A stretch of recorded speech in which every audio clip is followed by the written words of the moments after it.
Alors, bonjour, bonsoir à tous. Alors, sur cette vidéo, j'ai pris la vidéo d'une personne qui a publié sur YouTube, justement, pourquoi elle a quitté une église. Bon, elle a mis le nom.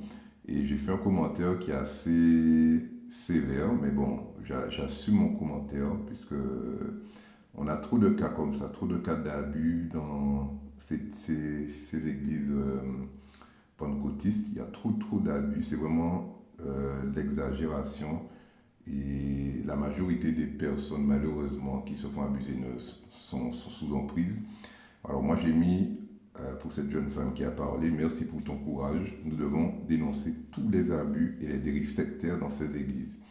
La majorité des fidèles croient que ce sont des hommes de Dieu et sont sous emprise. Malheureusement, les églises sont des business dirigés par des escrocs notoires. Alors, il ne s'agit pas de toutes les églises pentecôtistes, je le rappelle bien.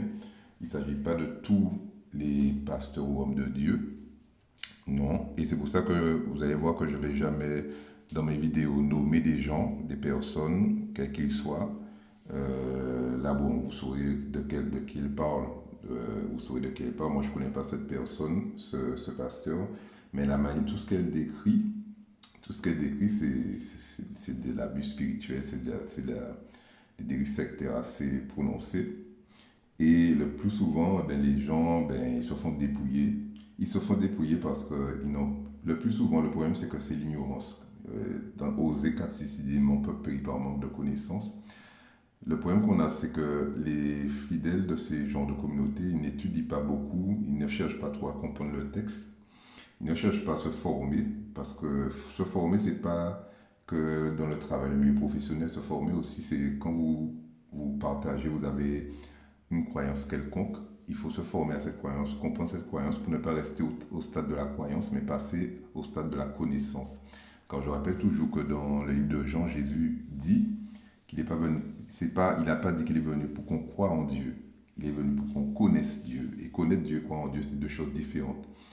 Donc, bon, moi j'assume mon propos parce qu'effectivement, malheureusement, les églises qui ont ces début-là, la majorité des soi-disant hommes de Dieu ou femmes de Dieu, parce que c'est pas, ça ne dépend pas du sexe, ce sont des escrocs qui dépouillent les gens, qui les dépouillent de leur argent, qui les dépouillent de tout, des fois qui abusent d'eux dans toutes sortes de choses. Et il faut dire les mots que tels qu'ils sont. C'est pas si soit de loin de l'éternel, on vous manipule en disant ouais c'est le loin de l'éternel. Non. La majorité de ces pratiques-là n'ont pas lieu d'être dans une église où vous êtes censé être libre, être censé être considéré dans votre intégrité d'homme et de femme.